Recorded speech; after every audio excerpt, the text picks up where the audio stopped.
Hello and welcome to this bonus tutorial where we cover how to paint script work on a small little book that we have on the chaplain and any extra details. Now originally this tutorial was only meant to be for the black armor, but because of the positive response decided to expand it.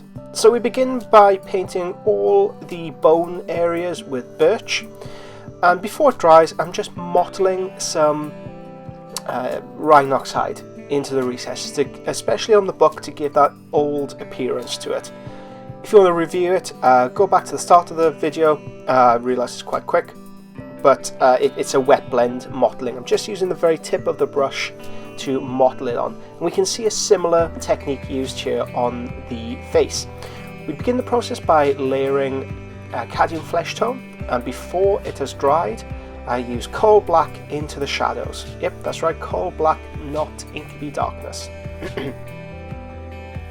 Now, once that has dried, that stage, wet blending, it goes quite quickly. You'll see the colours bleed into one another. We need to just refine some of the pattern. Now, the head, in this case the skin, should look quite old, so I've just layered some more CADIAN FLESHTONE on top, and before that paint is dried, I take ice yellow with the tip of my brush and stab at the reflection points. Now I'm stabbing where I believe light would hit the surface of the miniature. When you see pictures, especially of athletes who sweat, you will notice that the light reflecting off their skin catches on the beads of sweat, the beads of sweat. That's what this technique aims to replicate. This guy's in the middle of a fight, he's perspiring, understandably a little bit, and it also gives a slightly older impression to the skin. If we wanted a younger impression, well, we could use smoother, more gradual brushstroke techniques to develop it. Here I'm adding some liver spots, and I'm just adding a few details here and there with deep red. Now the paint is thinned down, it's about two parts water to 1 part paint, and I'm mottling that on. Once that's dried, I'm taking RHINOX hide as a glaze consistency, a filter layer, so very, very, very thin. I'm adding a consistent film across the entirety of the miniature. I do not want this pooling in any areas, and if you're quick enough you can wipe your thumb or finger across the top and it will just help blend it together. Now it's very important with that stage that we do not allow any colour to pool in the recesses. We need a thin, consistent, even film across the entirety of the skin tone. It does take a little bit of practice to get used to, because with Games Workshop washes, we normally load up the brush and lash it on the miniature. But no, we do not want to create artificial shadows. Instead, we want to homogenize the very disparate colours that we've used on the skin tone so far. I carry on the mottling process on the book. So RHINOX hide, and before it's fully dried I use birch, and then I can manoeuvre a tiny amount of white into that for the highlight, and I'll move between these colours. So I'll be blending RHINOX hide with birch, with ice yellow and white. I want the edges of the book to look slightly frayed. I'm not sure how long a book would last in battle. I'll have to ask a couple of guys who I'm friends with who've served. If you have an answer, please let me know. If you've ever been in a firefight, how long would the book last for? But in this instance, I've decided to fray and mottle the edges of the book as if the outsides have become stained, weather-worn, etc. Now I carry on developing the bone sections, and this colour combination is 1 part RHINOX hide, 1 part birch. It's between these 4 colours. Birch from Scale 75, RHINOX hide from Games Workshop, ice yellow from VALLEJO, and marrow white from Formula P3, but any white will do. Okay, now back to the face. So this is a slightly looser edited video. I haven't broken up into sections of the face, so you can see how I actually paint miniatures, how I break up projects. While I'm waiting for the face to dry, I can move on to the book. While I'm waiting for the book to dry, I can move back to the face. No second is spared. Now I start to tidy up the skin tones. We're using sunny skin tone, and this is roughly 60% paint, 40% water. If you do live in hotter environments, if you live in Australia, I'm talking to Australians. If you live somewhere hotter, high humidity, you can always include more acrylic thinner, retardant medium, or any kind of acrylic medium that will help thin out your paints. Whatever you find works for you. I'm fortunate living on this very damp rock. It's not so damp at the moment. It's quite nice around, quite nice summer. But for the most part, it's wet. It's wet where I live. That's why we get such good lamb. If you live somewhere like here, well, you can get away with using a wet palette and water to glaze down your paint. A glazed medium, no one will judge you for using it. In fact, it's positively encouraged. Anything that makes your life easier. Okay, for our final specular highlights, we go in with ice yellow and a pinch of Thunderhawk blue. Yep, the heat hasn't fried my brain, I promise you. It's Thunderhawk blue. Why Thunderhawk blue? Well, it's a cool colour that we're applying in the specular highlights, so the very top highlights of that skin tone. It's a cool colour. We've built up quite a lot of warm tones so far with the reds, with the yellows. Applying RHINOX hide over the top will also give the impression of maybe like an orange tint to the skin tone.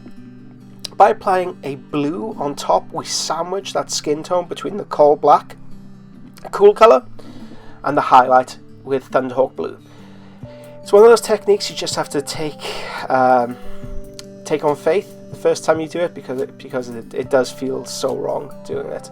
But give it a whirl. I promise you that you'll ruin your first miniature, so give it a test. For the third miniature, when you get a handle of the exact quantities of ice yellow to Thunderhawk blue, that's when it'll start to really sing.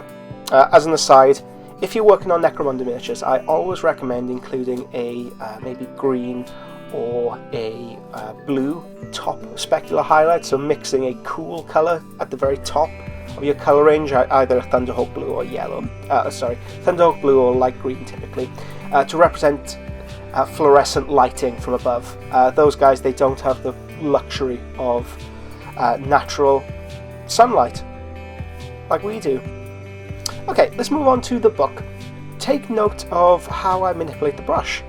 This isn't moving the brush back and forth. I'm using a very expensive brush. I'm splaying out the bristles and I'm wet blending it. So this is a combination of a dark red, medium red, and orange, and later on we'll be using sunny skin tone in the top highlight. Oh, there you go, sunny skin tone. Any colour combination will do in this particular instance because I had it on my wet palette. It was a combination of deep red, Antares red, hot orange, and then sunny skin tone, and then I apply crimson ink over the top, which lifts off the paint. So I reapplied those stages to make it look nice. Okay, for the actual script work itself, I've included an example that should be appearing on the screen anytime now. I begin the process by writing an L or a recognizable letter. It could be whatever you like. And then I take a mixture of blue INKTENSITY and black INKTENSITY, and I maneuver the brush in at a slanted angle. Essentially, I'm trying to write Morse code, so the little dots and the dashes, by tapping it against the surface, but I'm trying to add a slant to it to give the impression of handwriting. Refer to the image opposite. Looking online, you can see a wealth of information, especially concerning medieval books, Bibles written in medieval England. Some fantastic resources there. So I've put another an L. That is, so the reason why I've used two L's there, it's a little bit of Easter egg. LLIL'Legend Studio. I just throw L's at everything. So that's the reason why it's there. Kim, if you're watching this, I hope you appreciate that. And I carry on the process. The reason why we use ink and not normal paint is that the ink slips off the tip of the brush much easier, but you may find it dries a lot quicker. Using drying retarder will help with this. Alternatively, mixing it with a small amount of acrylic thinner, thinning medium, thinning agent, even Lamian medium from Games Workshop will work very nicely. just to keep the paint usable for longer. I fill up the script. It's very important you maneuver the brush at that slant to give the false impression of handwriting. Remember to break it up. You don't need to fill up the entirety of the page. In fact, add in script work, add in embossed letters will just add an extra dimension to your miniature, leaving spaces in between. If you're a World Eater player, you may want to include a lot of pictures in your books.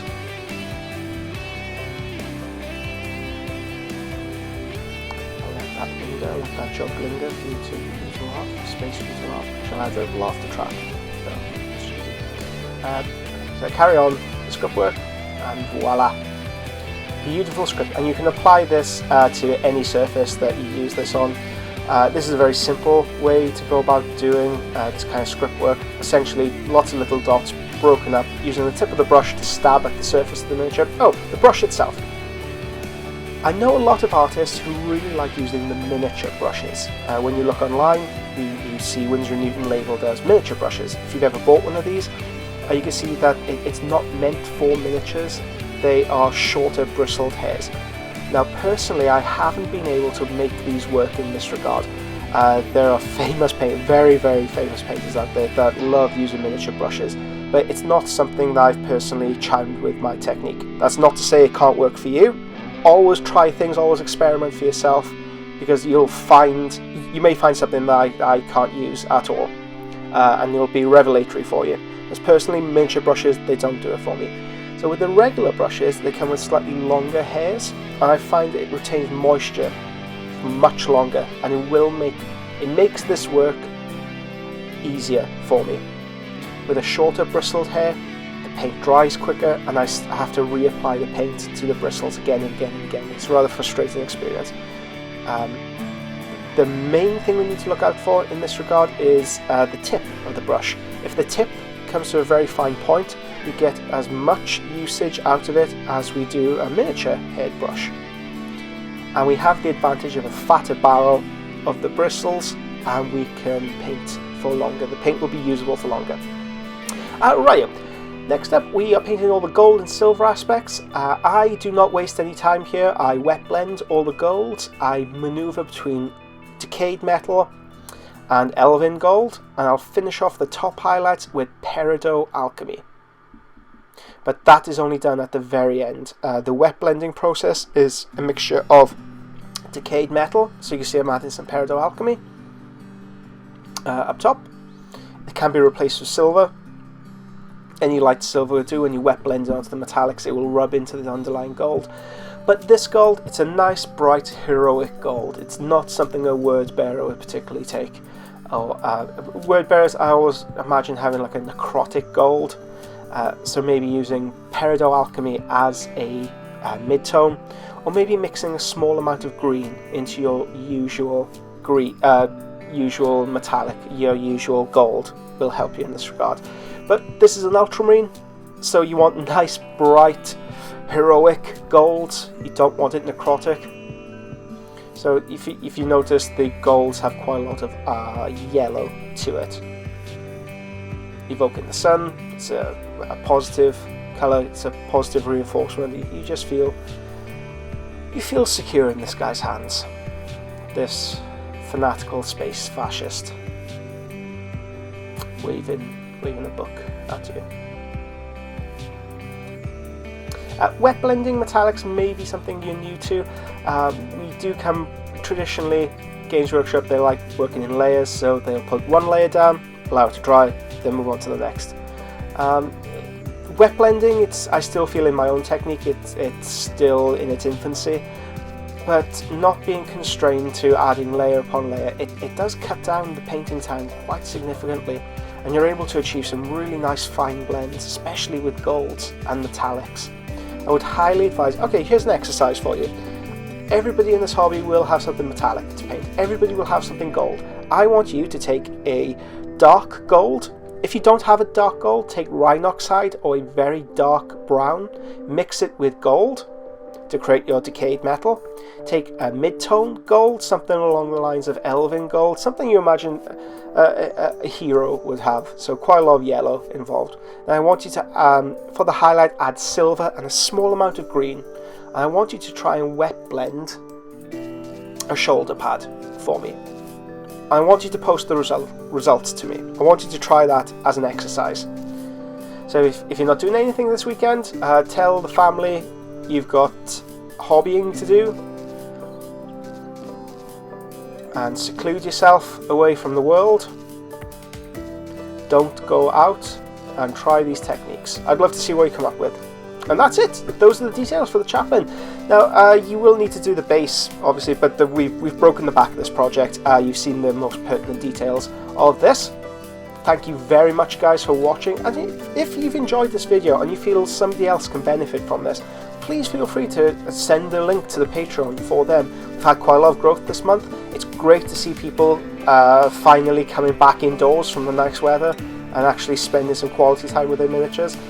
And it helps the Patreon grow, and it allows me to do extra videos like this. We have a hell of a community growing at the moment. Some really good content being produced, and the progress people are making, it's quite frankly, it's a little intimidating how quickly you're picking this up. But thank you very much, guys. I'll catch you in the next vid. Bye bye.